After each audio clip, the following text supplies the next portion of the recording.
have Sandra Botnen here, who is literally my very first best friend from kindergarten. And she has been all over the place. She's now currently living in Connecticut, and but has started this very cool project that is close to her roots in Vancouver, in Strathcona, called Union House. And so, Sandra, tell us about this project you're doing. So I was born and raised in Vancouver. The Union House started when I was in a relationship, and that was going quite well, and I considered moving to the US, but I wasn't sure, and the real estate market was such that if you step out of the market for 6 months, you might not afford to get back in. So I actually bought this property as a security blanket in case my love life didn't work out. And so it did work out, thankfully. And now I have shifted. I've really pivoted my outlook on this house, and I couldn't just let it go because it had another calling to it. It's an SRO house. It's probably not a great resale value house. The SRO means it's a single room occupancy rental house. And it did have some extra space in the back that I can build a laneway, where I intended to live if I were to move back to Vancouver. And so what I'm doing right now is restoring that house. It's in a historic or a restoration. What do you call it? Heritage retention zone. So I'm restoring the house and as a 7-room artist house. And I figured, there's a lot of negativity around, sharing space, that it doesn't work. And I actually think with like-minded people, a co-living space can actually combat isolation, loneliness, give you a sense of community in those transitional times when you've left your family and you haven't started one for your own, which people are doing much later in life anyway. So there's a gap of time in one's life where I think a co-living with like-minded people can be very advantageous. And so with my background as an artist, I felt like I wanted to offer that to other artists. And I will, my plan is to keep the rent below market, so there's an affordability element, and part of that is subsidized by the artist willing to share their space. There'll be 7 bedrooms and 2 kitchens, one having a communal communal table, shared eating space, one smaller kitchen where people can just do their own sort of thing, and then a little bit of a lounge area, and then 7 bedrooms. So I would love to see a communal table of artists talking about their projects and being inspired and keeping them engaged and committed to whatever their practice is. So that's a long-term vision for the Union House. And where are you at with respect to this project? Has the development permit been issued, or are you in the architect phase? Explain. I'm working with an architect. We've been pre-approved for all that we have set forth to do. A lot of that has required some very difficult compromises on my part. A lot of developers wouldn't make those compromises in terms of square footage and setbacks and so forth. But I've agreed I have the pre-approval, so the permits should be coming fairly soon. And then I hope to start getting into construction this year. Who knows how long that takes, perhaps a year. Mm-hmm. So I'd say we're probably, 18 months to 2 years away. Amazing. I thought about this, how do I suddenly put a rental property on the market and attract artists?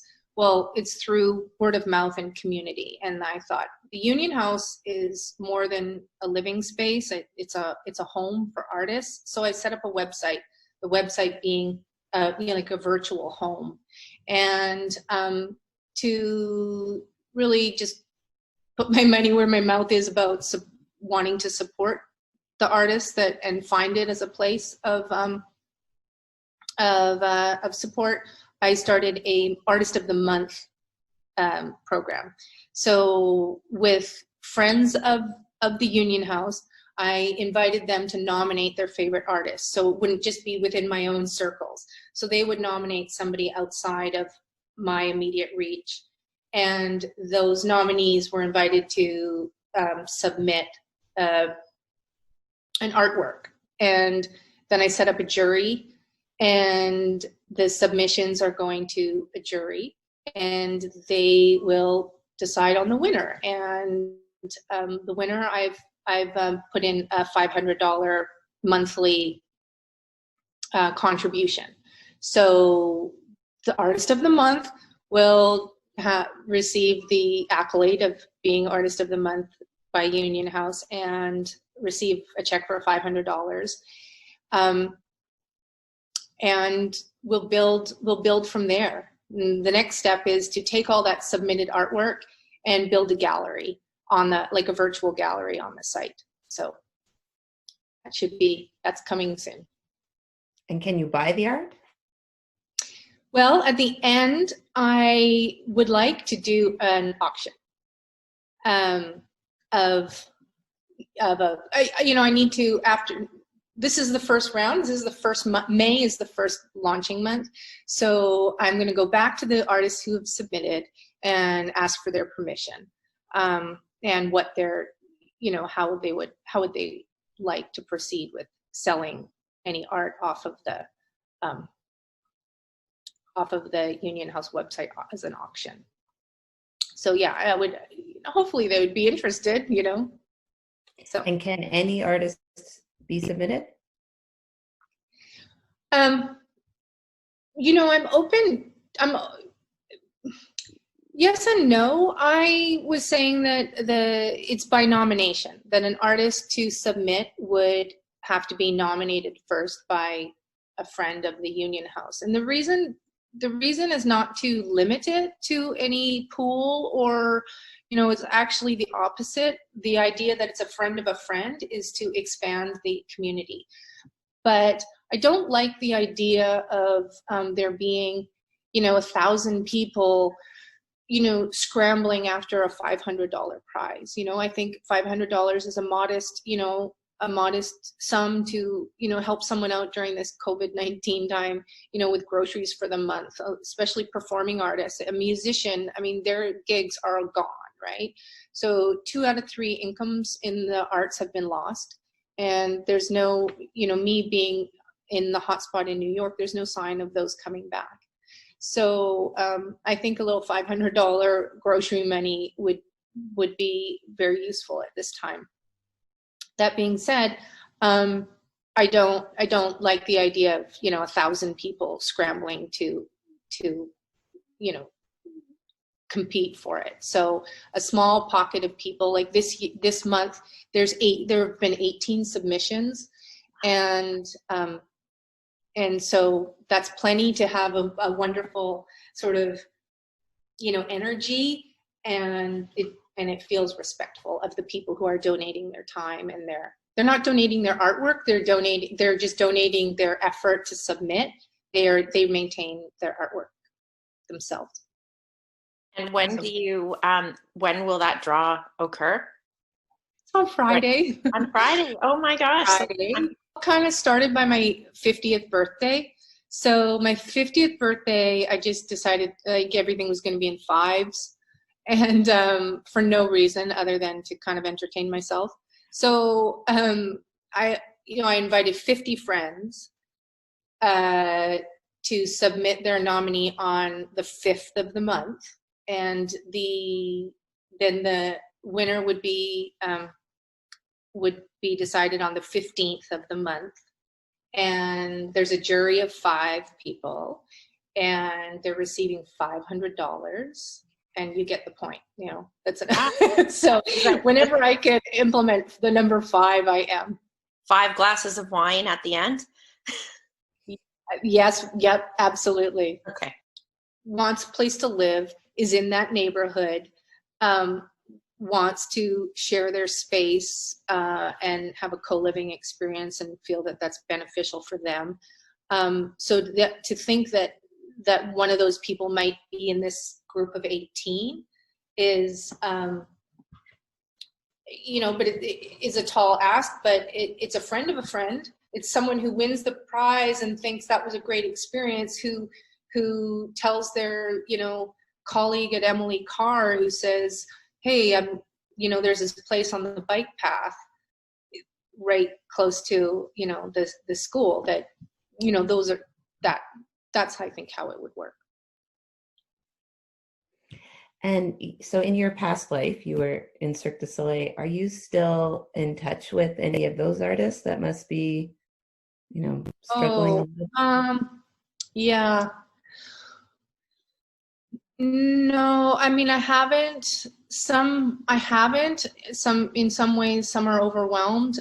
Some of them have gone into the field of, like, my era, you know, most of them are retired now, but a lot of those people who have retired have gone into healthcare fields, physiotherapists working at the hospitals, Wow. you know, a couple have gotten nursing. There's a friend of mine, she was a bungee artist and now she's a doctor in San Francisco. They're like they're in the first responder kind of category. So I've sent little words of encouragement, but I haven't expected phone calls and that sort of thing. Performing artists, yeah, there's definitely, I already mentioned, you know, whether it be a circus artist. Cirque du Soleil, I just read an article, had lost 95% of its income, and with no sign of it coming back. I mean, who knows when we're going to have, you know, 3,000 people come to fill a theater to watch a show. And the training, how do you train? You know, you can't train in isolation when you can't train a trapeze act in isolation. Has anyone done anything that, or come up with a concept that has made you just go, oh my gosh, that's a great idea? Well, actually, I have not been so interested in, you know, my former life of performing and stage and all of that. I kind of stopped following sort of show business per se. But Cirque du Soleil put out this video of Cirque at Home, and it's probably my favorite thing I've seen in a long time.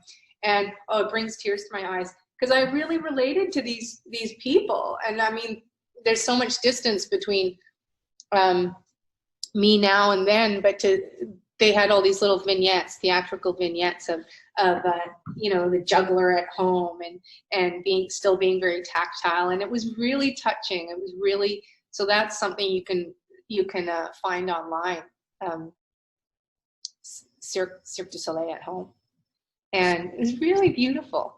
Yeah, and the resilience, and kind of the depressing side of it. I mean, I find this COVID-19 experience really, really beautiful, and there's a lot of loss involved. I don't know if you guys feel that. I've had a very positive experience. I really have enjoyed my time at home. This whole Union House project was really born out of slowing down and being forced to celebrate my 50th birthday in social isolation. You know, if I hadn't been, I would have just been having a party. And instead, I was forced to take time to say, what do I really want? What do I want for my 50th birthday? And this is what I want. It's absolutely what I want. And it's really gratifying.